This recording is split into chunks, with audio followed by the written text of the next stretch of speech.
অ্যানসিস্টর শব্দটি বাক্যে নাউন হিসেবে ব্যবহৃত হয়, যার অর্থ হচ্ছে পূর্বপুরুষ, পিতৃপুরুষ, ঊর্ধ্বতন পুরুষ, বাপ ঠাকুরদা, পিতৃপিতামহগণ ইত্যাদি।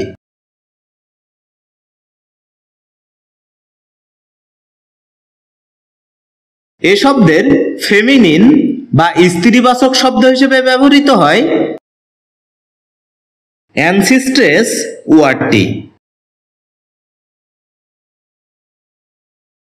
যার উল্লেখযোগ্য কিছু সিনোনিমস হচ্ছে ফোরফাদার, শায়ার, প্রোগেনিটর, প্রিডিসেসর ইত্যাদি।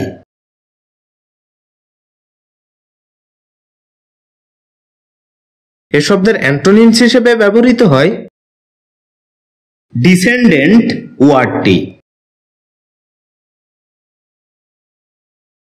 যার উদাহরণস্বরূপ আমরা বলতে পারি করিম ওয়াজ রহিমস অ্যানসিস্টর।